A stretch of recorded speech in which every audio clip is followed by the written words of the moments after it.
This is Mwenda Saba TV. Back in Mount Kenya, still no that thinking that who can take away vote William Ruto in Mount Kenya? That's the question. Who? You know, William Ruto was elected by a combination in Mount Kenya and the Kalenjins. Yes. Okay. So was Uhuru Kenyatta. Yes. You understand? Yes. All the opposition has to do is to make a tribal coalition stronger than that, stronger than this one. And the way I'm seeing them doing it is if they take Kalonzo Musyoka, for example, and then they take Aluya, whether it's Wamalo or Natembea, and the Kikuyus are not on that ballot, all the vote will go to Kalonzo for Kikuyu vote. Yes. And when I say Kikuyu vote, I'm including the Meros there because they usually follow the Kikuyus. So, which I think they will still do, because I mean, the community has almost become one. Yes. So, I think if these guys make solid presidential choice, not based on popularity or anything, because the election will not be won by promises. It won't be won by manifesto. This election will be won by simply saying this is the candidate who is going to remove Ruto. It's not because he will do anything. Do you understand? Yes. So what they need to find that appropriate person, yes. But that person must be having a tribal block behind him or her.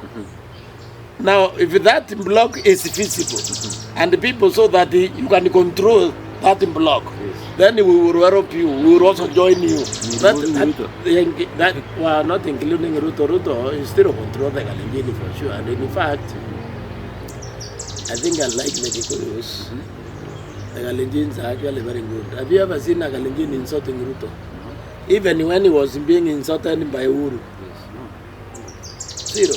This thing is the Kikuyus you see here, insulting each other and insulting their leaders.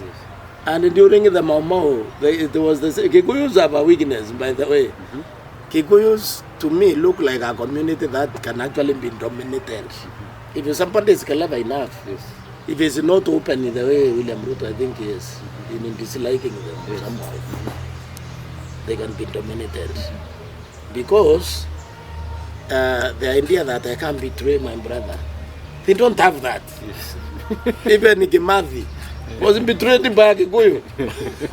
You know, Kimathi who gave himself to liberate us. Yes.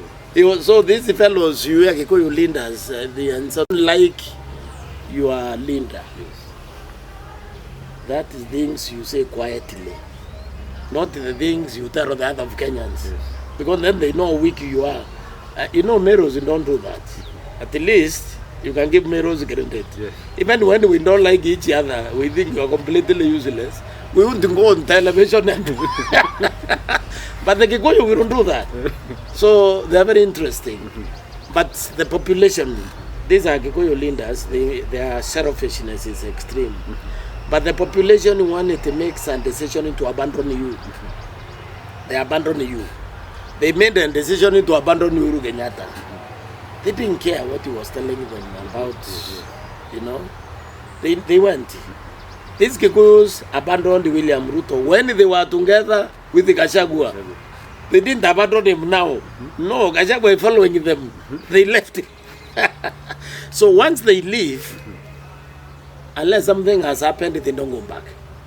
I mean, they left the against Moi for how many years? Did they care? Moi goes back, they are still not with it. So I think they have made that decision when I see it, because it's not because they don't like Ruto.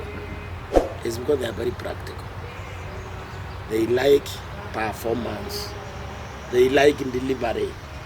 And this is what the other Kenyans misread to call Kikuyu privilege. There is no such thing as Kikuyu privilege. These people get the same amount of money, for example, CDF across the country. Yes. And if you look at this money now in devolution, the Kikuyu counties get less. I don't know how they allowed that to happen. But their input, their practical input is better because the citizens know how to hold you to account. Okay? So what's happening now, they are just holding Ruto to account. They don't hate him. Yes. They are just saying, you are not performing the way you promised us and the way we expect you to perform. That's what they are saying. Now, if he can change that, they can still support him. But now where is the time to change that? You are talking about 2 years. Why is it? Is it 2 years? So that is the problem. The problem is the economy. And the Kikuyus feel pinch on the economy more than the other Kenyans because their social structure are a bit broken down. If someone calls you right now from mail and says, please send me 200 shillings. You know, you just remove your telephone and send. The Kikuyus don't do that kind of rubbish. Come on, if you want 200 shillings, why end up to put there? Do you understand? Yes. They don't engage, so people feel pain. In Meru and other communities, you can distribute the pain, yes, and it becomes less. Okay? Because somebody says, please give me 500 mpatie. Unaona pain yake imeenda chini. Hata kama wao ulikuwa na pain pia, it's there, but you know, so you are up and distribute it. The Kikuyus, they are pure capitalists. Your business, sending 500, I don't know to who. They don't have it. Now, that's why they feel the economic pain more. That 500 shillings you send to that person will have food that day. Okay? But if you deny and if you don't send him, he won't have food that day. The anger against the government will be higher. You see? Yes. This is why you look, the Kikuyus move out. I don't want to use the word rebel. When they observe that you are not working properly, it's because the economy bites them harder than the other Kenyans.